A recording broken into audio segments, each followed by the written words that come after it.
Bitter. Harry roar as DSS sent greeting to William birthday while snub his visa recovery request. Recently, the U.S. State Department's social networking site sent birthday wishes to Prince William with positive messages for the relationship of the two countries. This angered Prince Harry, who's in exile in the U.S., when they never wished him a happy birthday. Even his application for visa reinstatement is still on hold and at risk of being sent back to the UK. Prince Harry would have extended birthday greetings to Prince William on his birthday. The Prince of Wales, who turned 41 yesterday, must have received a hearty wish from his younger sibling, says Grant Harold. Speaking to OK, Grant says, "Do you know what? With families, when you fall out, you still fix it. Hand on heart, I still believe that Harry will still reach out to William for his birthday. I think they will still reach out to each other on their birthdays. Will there be a card? I think there will still be a card.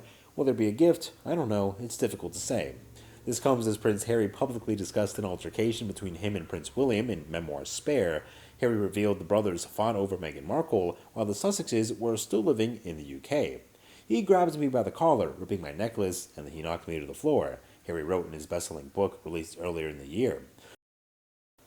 Prince Harry's U.S. immigration records should be unsealed in the light of revelations about drug taking in his recent book, a conservative think tank will argue in a federal court next week. The Heritage Foundation is suing the U.S. government to find out if it acted according to procedure when it granted the Duke of Sussex a U.S. visa.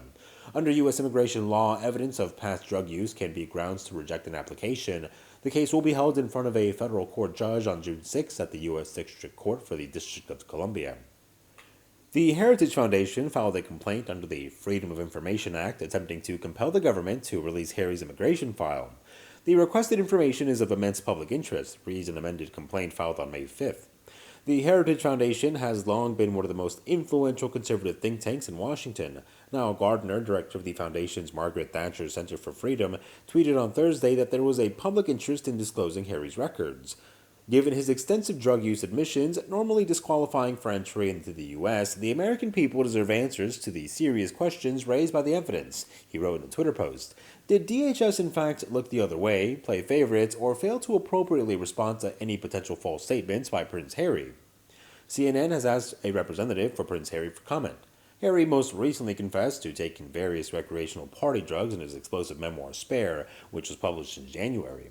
The Duke of Sussex admitted to having taken cocaine, smoked marijuana, and tried magic mushrooms. Harry, who moved to California in 2020 with Meghan, has opened up about his experiences with cocaine as a teenager, reading, quote, "Of course, I had been doing cocaine around this time. At someone's country house during a shooting weekend, I'd been offered a line, and I'd done a few more since then," Harry revealed.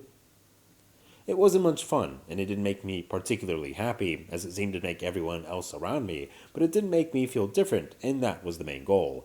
Harry described himself as a deeply unhappy 17-year-old boy, willing to try almost anything that would alter the status quo. Elsewhere in the autobiography, the fifth in line to the throne discussed graduating from smoking tobacco to weed during his days at Eton College, as well as revealing that he tried magic mushrooms during a trip to the U.S.